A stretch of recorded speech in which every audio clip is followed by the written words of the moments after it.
So we're looking at the insides of the Sony 400 disc CD player. I imagine any of the 400 discs are maybe the same. This is the CDP-CX455, and what we're looking at here is I've found that the easiest way to work on this is to stand the unit on its end, on its back actually. So you got gravity kind of working for you. And what we're looking at here is we're looking at the two belts. One of them I've already replaced, and as you can see, you can reach your hand in. I got big hands. You can reach your hand in easily on this side. I've replaced this belt already. So the way I did it was putting the belt loosely on top of the big wheel here, and then draping it over the small wheel here, and holding it on as you're turning. You really need two hands to do that. Well, it's easy to do because you can put one hand in this side, and I have to kind of tilt it up to show you, but you can fit your hand through this hole at the bottom here. Fit your other fingers through this way, so your one hand is working this wheel, your other hand is working this wheel. Now, as you can see, the other one looks like it's pretty darn easy. I mean, that just pops right off. And as you can see, these are incredibly loose. One of them had actually fallen off of the machine, and this is what the new ones look like. See how tight they are. And I maybe even could do this one-handed, but why would I do that? But also another thing this helps, having it in this position, is gravity's working for you, so you can just leave it sit there rather than working with it in its horizontal position, and now every time it falls off it's going to fall into the machine. And I don't know if you can see it, but there's a lot of grease. There's a lot of grease on this wheel back here. So you don't want to get your belt in the grease. So I'm going to put this on pause for just a second. Use the tripod. I'm using an Multimedia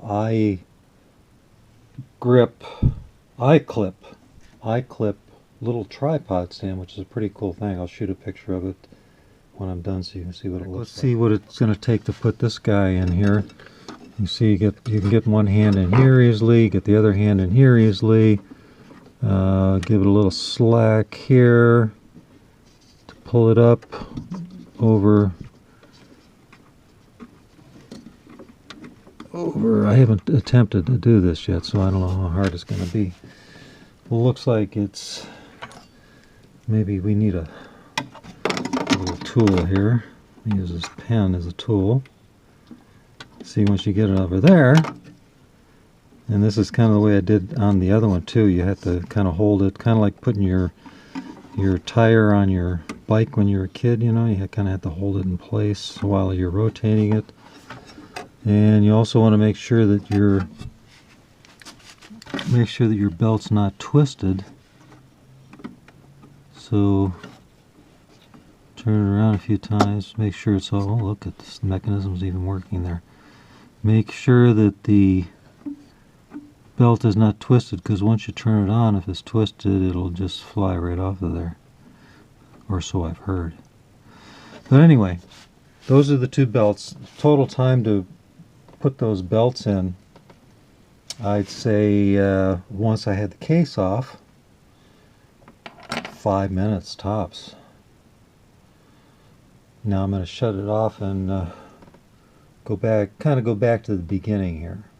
Setting the unit in its horizontal position, you can see what the serial number and the date of manufacturer is on this. What is it, 2002? Yeah, 2002. And if you look in this little door here, the little opening in the back, that's where I put my hand through when it was on its side. There is one of the belts, that's the one that's easy to get to, but again, there's a bunch of grease down here. So if you were working at it in this position and it fell down, it has a high likelihood of dropping into that grease. And if I rotate the camera, let's see if I can see the other belt. It's even hard to see it at this angle. Now you can see the other belt in the background there. And as far as taking it apart, you just need to take apart the main top case, which is I don't know, just a handful of screws, and this little cover piece that goes on the back.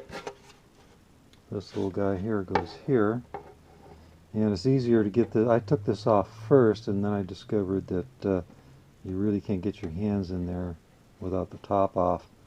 So, and it was hard to get off. That was the hardest thing, because it's kind of tucked under the metal of the top that goes on the unit.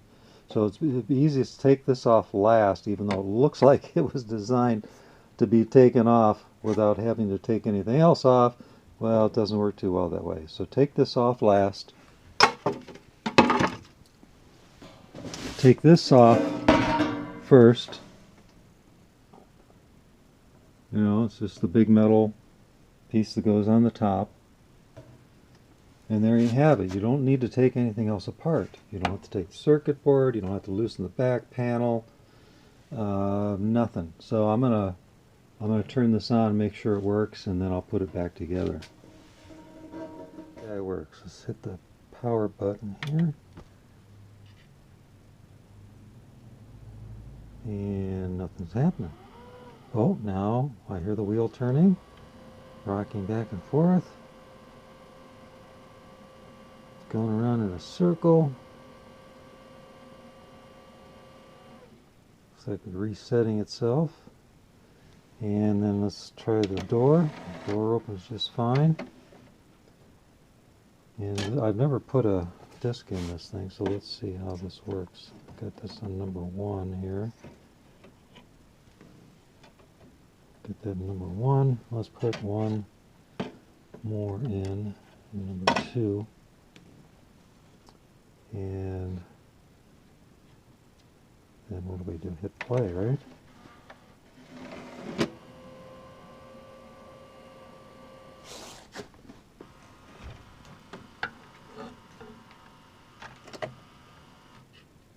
Put disc number 1 in.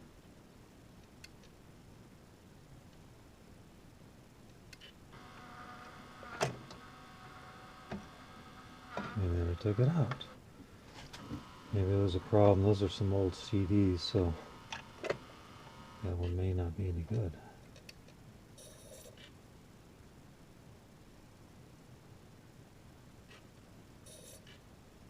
And this one's having a hesitation also.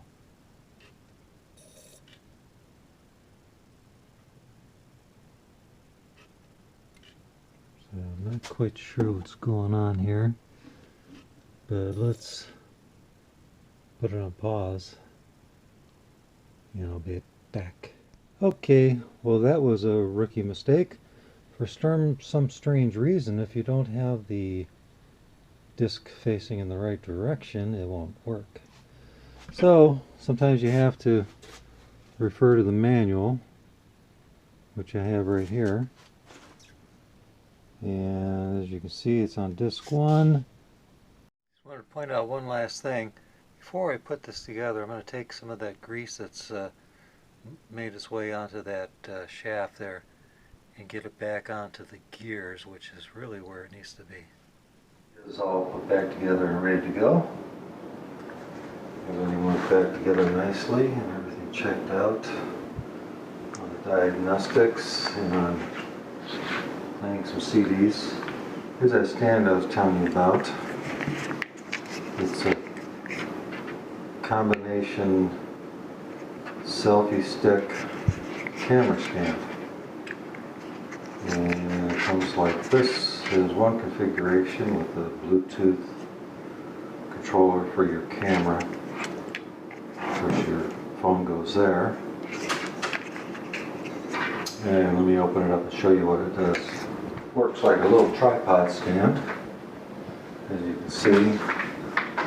And it's got adjustment here. You can angle this in different directions, rotate it, get it where you want it, lock it up. Comes in real handy when you do a tabletop shoots. And it also expands, kind of hard to do two-handed, but you can see it expands out like this and then locks into place.